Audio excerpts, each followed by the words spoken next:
Good morning. It is time to skip the BS. Time for Undisputed.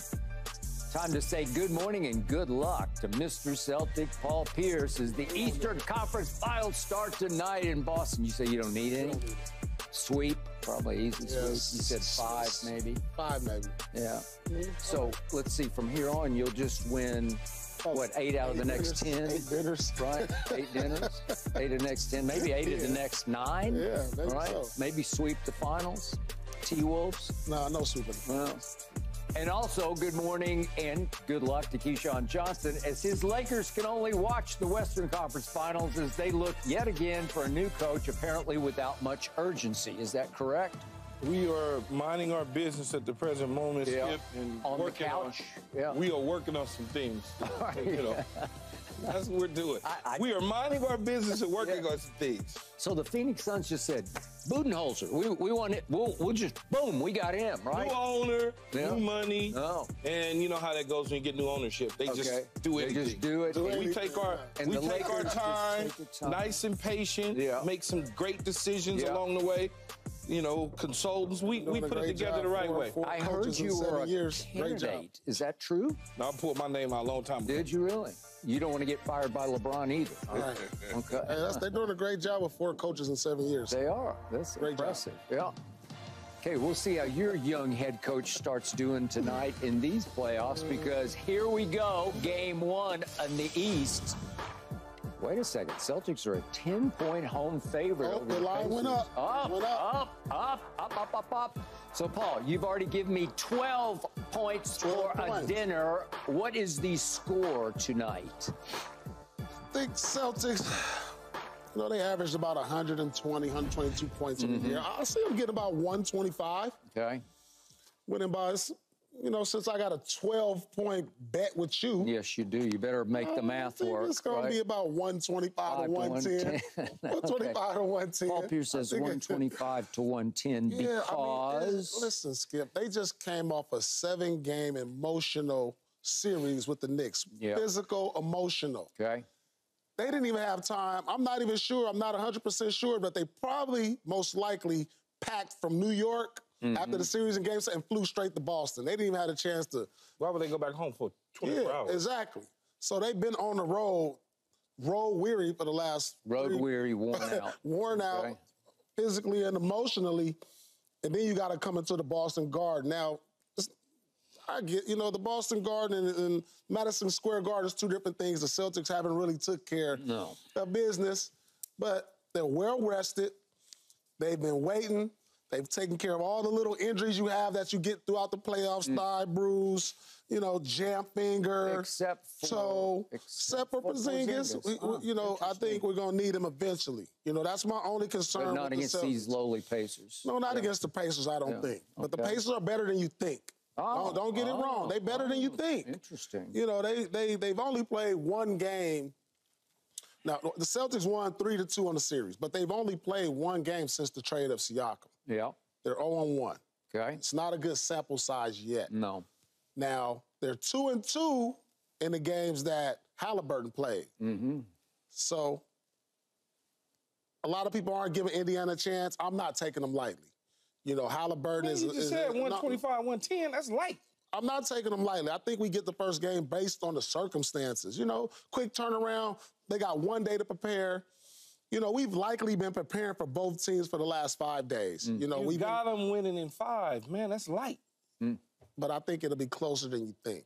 If you win 5 games, I mean, you play 5 games, you win 4. How is that close? Well, the score. It's not going to be, you know, blowouts every night. That might be true, but people expect it. If I lose 4-1, Skip, that means that I didn't have a chance, right? I mean, if my mind serves me right. Well, based on you 2 Laker fans, the Lakers were right there. They lost 11 out of 12, but they were right there. Why are you talking about the Lakers? It was closer than you thought, but they lost in 5, right? I interrupted you based on the Celtics. Had nothing about the Lakers. Yeah, but I'm saying it's closer than you think. Just like you thought the Lakers was closer than you thought the Denver when they kept losing close games. You know what I'm saying? So I think it'll be some close games in here. But I do like the Celtics in 5. I like them by 15 tonight. I'm just, game 2's been our Achilles heel. Bottom line, it's going to be closer than you think, but Celtics win by 15 tonight. Tonight. Okay. But I think other games will be closer. Oh, okay. You know, other I'm games just saying, will be closer. the first game is going to be difficult. For Indy. For Indy. I'm saying, but it'll be closer in the other games. I just think that first game, emotional high coming off that New York series, tired, worn down 7 games, and they'll make an adjustment, but I still think we win in 5. You know, I think they win in 5, right, Skip? I think the score 125-107, which is close to what Paul said. Oh, so you got it a wipeout also. Yeah, and here's why. But I also am cautious when teams have so much time on their hands to chill because another team is scrapping and fighting and clawing. Now, that can serve you good sometimes. It can also serve you bad depending on how you, as a team, feel about the makeup of that team and how you respond to certain situations. What I mean by that, Skip, is you can be complacent that, we got this Indy. Indy just came off a game a night ago, or 2 nights ago. So, 2 days ago. And so now when you look at that, you say to yourself, they still kind of, their blood is warm. Yours is cold and got to warm up. So you might be a little bit off. Might be. You might be. Off. You might be. You but might I be still think rusty. That's crazy. Why is it crazy? I mean, we played 82 games, 2 series, and we're going to be rusty. No, but all I'm saying, you've been waiting for so long, all of a sudden, them shots that's wide open might not be going down. Or if you look at it on the other side, they could be worn out and beat up from playing. You to win. Yeah, I'm not saying you're not going to win. Yeah. I'm just saying there's a flip side to this, too. Right. On top of all of this pressure, Skip, that comes to bear for this particular team that's been to the final 6 of 8, was in the NBA final 2 years ago? Yeah, 2 years ago. And I can argue with you and you that every single time that they've been in this final, they've been the better team, but has only come away with 1 appearance in the final. And they could, and I could also, if we want to have a conversation, say that they were better than the Golden State Warriors when they entered into that final. You could make that case. You can make that case. Yep. And this pressure, along with the rest, could, have you scratching your head at the end of the night. I mean, it could. I didn't say if. I said could. Oh, you didn't say if today? So, you see what I'm saying, Skip? I give it all, although I do believe tonight they win. They were 3-2 in the regular season. I think they win tonight, 125-107. Okay. That's 18 points. That's 18 points. Yeah, but I think they win, though, man. My dinner, I'm going to be eating good. In the neighborhood, I really like my chances tonight with 12 points. Nope. And I'll tell you why. I'm going to throw out everything that happened between these 2 teams in the regular season because the last time they played was January the 30th. It's been almost 4 months since these 2 teams have seen each other. And a lot has changed, especially for Indiana, since January the 30th. But I will remind you, in that January 30th game, it went to the wire, and you guys blocked 2 late shots to save the night and made 2 free throws late to sort of close it off. But very quietly, a kid named Aaron Neesmith, who went to this little tiny school up in the hills in Tennessee called Vanderbilt. Where's that at again? Vanderbilt. It's somewhere. It's lost in Tennessee. It's a Division IV school, I think, somewhere up in the hills of Tennessee. I thought it was a JUCO. Not a JUCO? And somehow your Boston Celtics drafted Aaron Neesmith in the first round out of Vanderbilt University before you dealt him, right? Yeah. You finally dealt him to Indiana. But he likes to play against you guys because once upon a time he was a Celtic. And then you guys said, no, we don't really see it. Didn't really develop him. Yeah, didn't really work out. So now he's a pacer going back to Boston. And in that 5th game that you played against them on January 30th, he did score a game-high 26 points in that game. So he is capable, and he's also capable of defending, as you know, at a pretty high level, as you saw him on Jalen Brunson. So I kind of like that fit of Aaron Neesmith going back to Boston. He could be an X factor tonight. You have to watch him. So what did I see from the Pacers coming off Game 7? Well, all they did at Madison Square Garden in a Game 7 was shoot the lights out at Madison Square Garden because no team in the history of the NBA playoffs has ever shot the ball better than they shot it in that game. So, again, are they just going to suddenly go cold when they change gardens, when they go from Madison Square to Boston? Are they just going to go completely cold? That's 6'8" and 6'9", challenging those shots. Really? And a player that's 6'2" or 6'3". Huh. A player like who's beat up, back hurting, toe hurting, elbows hurting. We don't see that on our side. Okay. Look, I mean. But your rim protector, your shot blocker, has a calf pull, and he is already ruled out tonight. So he's not even going to make a Willis Reed appearance tonight, right? Okay, so you don't have the guy in the middle. You don't have a unicorn to change shots at the rim, while Miles Turner just quietly plays big for them. I don't know. I'm looking at his numbers for the. I'm not sure about that. Okay, for the playoffs, he's 18, 7 rebounds, and 2 blocks a game. That's pretty good. And That's solid. Would you believe he's shooting 46% from 3? Because every time he drifts out there and they say, "We dare you," he just says, "Okay, I got this," and he's making 46% of those 3-point shots. He was open on a lot of those, Skip. He was. Well, they dared him. New York didn't have the ability to switch. Okay. Now, Boston will have the versatility on defense to switch out, so we're not leaving him open at the top. Okay. So that percentage is going to go down. And he doesn't like to post up, so we're not worried about having a post-up threat. Okay. So what do I tell you about your team? I've said this all year long. You live and die by the 3, and 100%. I don't love it for the best team in basketball to live 100%. And die by the 3-point shot because it's just scary. It's dangerous. It's risky. When you take and make it's more fluky. Than everybody else. It's like aberration games where if they make 20, you're cooked, man. But if they just make 10 or 11, you got a shot. Long rebound. Yeah, you never know, right? When you take and make the most. Yeah. And you're the best shooting team by as far as makes, yeah, and you're up there. We're top 5 in percentage too. I don't mind it. Okay, we're in a 3-point shooting era, and we're one of the best 3-point shooting teams. Okay, so I got one tiny little stat, and you can laugh at it if you so choose. But since the All-Star break, the Indiana Pacers did make some new commitment to playing defense. Rick Carlisle's been talking about it the last couple of days that we just got sick and tired of what we were seeing because they were scoring the most points in the league, and they were giving up the most points in the league. Yeah. And it's not a formula for deep run in the playoffs. So since the All-Star break, they have been the 4th best team in the league in guarding the 3, in defending the 3. So they match up that way. They're good at that. They do that very well. So is it possible that you're going to see something that you haven't seen for a while, which is hands in face from the 3-point line? Well, DiVincenzo disagrees with you on that stat because it looked like he shredded them from 3. And, if we're talking about the Knicks didn't have 5 3-point shooters they can put on the floor at all times. So how are they going to cover that? Okay. I mean, all these stats sound good, and this window dressing and window shopping and all this makeup and smoke and mirrors sound good. So leading the league in points per game is smoke and mirrors. No, that's not. Oh, that's all good. But when you give up the most, what's that?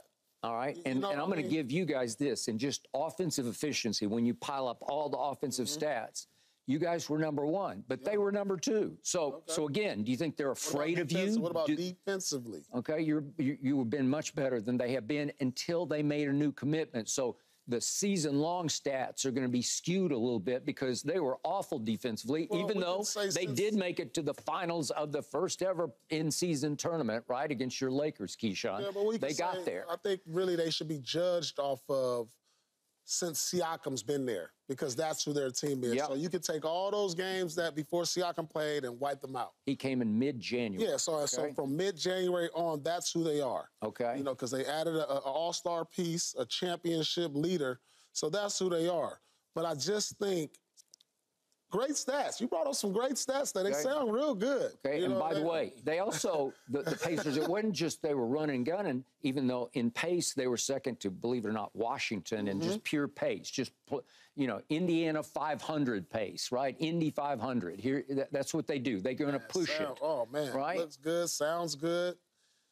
I mean, looks good, sounds good, Skip. I mean, it's just like, I've been out on dates where she looked good, dressed good, smelled good. Conversation was terrible. Really? Attitude was terrible. That happened last night? No. So I'm not Sounds buying. like it's fresh on your mind. So I'm not buying all that. I'm not buying all of that. Pacers led the league in percentage shooting. They made 51% of their shots for the year. That's pretty good, right? How confident are you in them getting 2 games?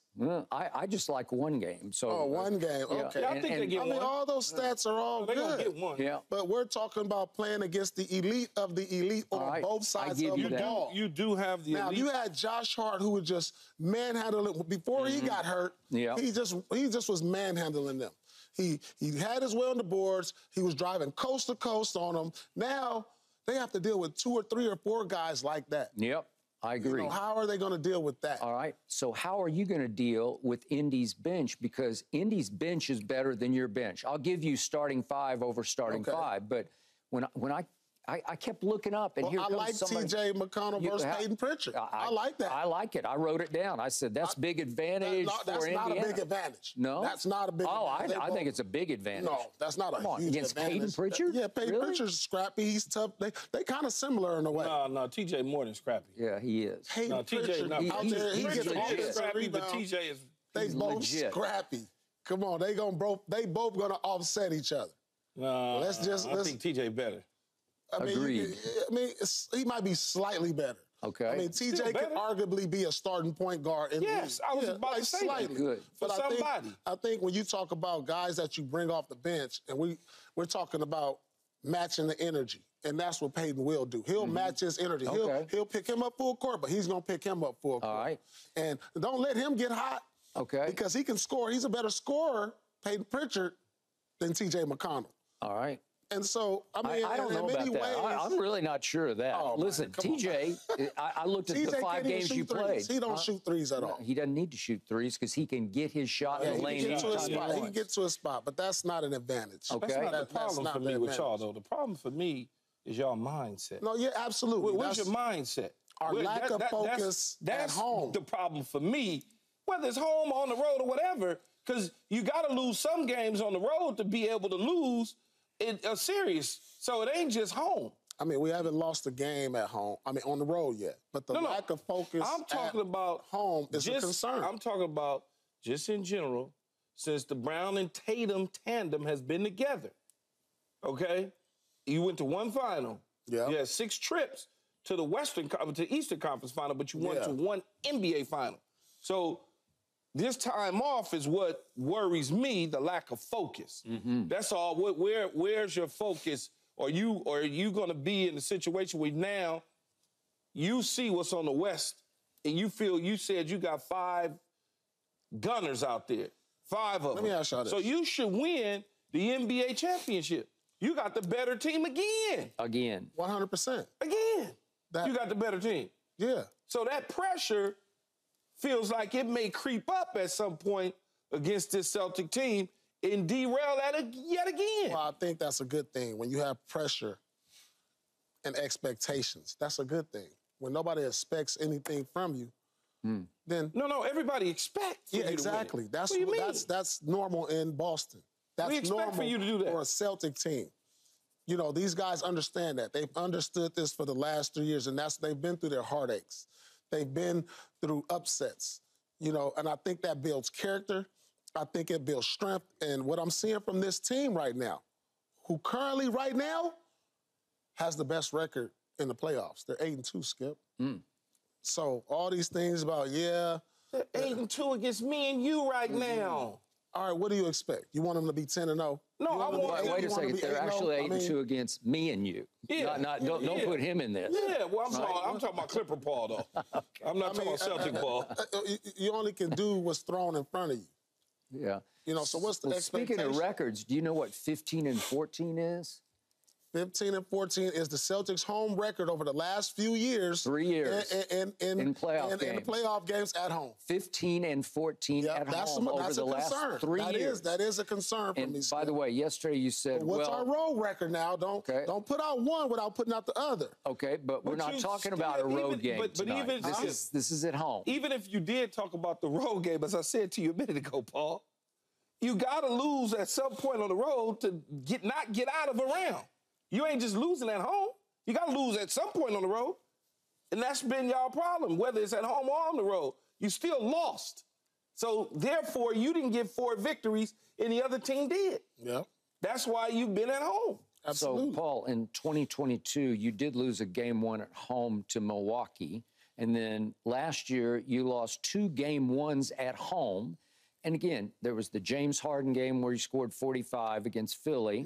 And then against the Heat, you lost game 1 last year at home. So you've lost 3 of those 14 losses were game 1s. You told me yesterday we don't lose game 1 at home. But you did lose those 3 game 1s, Well, right? not this year. This year's Okay.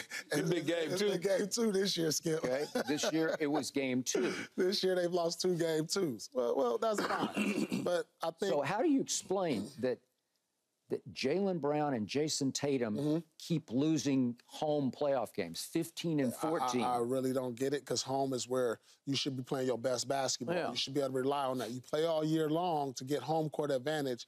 And the Celtics have only lost 4 games at home during the regular season. So that's why it's kind of mind-boggling that this early in the playoffs, they've lost 2. But they've made it up to where they've not lost on the road. So it feels like at times that Celtics play down to their opponent and don't take them serious. And then when they get hit with the wake-up call, they respond. So Win. by winning the next few games, which they've done in the playoffs, they've won game 1, lost game 2, and responded by winning the next 3 in a row. I mean, again, I hate But I hate those tendencies, though. I feel like we should take care of business at home. Absolutely. So y'all shouldn't, based on y'all numbers, y'all statistics, the stats, the records, all that, y'all shouldn't lose a game, road or at home, ever. Y'all should never lose. Y'all got the better team, Paul. These teams, this is the playoffs, and when you get this deep in the playoffs, these teams can play. They can have, like, we lost to Miami, you know why? Because they had a historic shooting night. And that can happen. You know why Indiana won in Game 7 in New York Garden? Because they had a historic night. These type of things can happen on any given night. Have a historic night, y'all should have an historic night. Because y'all better. The way this y'all works. should respond. These are games we're seeing this playoffs that we haven't seen in 20-plus years. You know what I'm saying, Skip? Like, teams just don't go out there and have these games. So what do you don't say? shoot 70% from the field in the first half. You don't normally just go out here and make 23 threes, you know, which the Miami Heat did in Game 2. So what do you say to a Boston team that basically what that tells landed with a parachute in these second round? They landed it with a parachute. Now, all of a sudden, it's going to get a little bit. You still got a soft landing with Indy. You still got a soft landing with Indy. I'm expecting you to beat Indy. But I don't care about, I moved ahead to the next round. Because I anticipate y'all going to wind up in the final. But is that pressure of delivering for being in there 6 of the last 8 times in the final, and now everybody in the world, you got the best records, you got the best dish, you got the All-Stars, you got all this, and now you going into the final and either get Dallas or Minnesota, or you going to crumble, or you going to snatch it and win it over. That's what I care about. That's what we have yet to see. Because you've had a cakewalk. I truly believe if the Celtics are healthy, if Porzingis is able to come back, I don't think there's a team in the NBA that can beat them 4 out of 7. Yet I'm sensing and hearing a little bit of fear in your voice about the Pacers tonight. Coming off that historic shooting performance and continuing at Boston Garden. I'm licking my fingers. So you're not worried about the rest? I know I'm going to win a dinner. You're not worried about a team who's warm and another team who's rested? No, I think I'm going to see a motivated Celtics team that's going to go out here in Game 1 and set the tone for the series. Okay. Really? Yep. And if they don't, I'll let you rescind the bet right now if you want to take it back. I'm giving you 12 points, Skip. Okay, thank you. The spread is only 10. Thank you. All right. Thanks for watching, Undisputed fans. Do you want more highlights from the show? Make sure to click that subscribe button for all the exclusive content from Undisputed.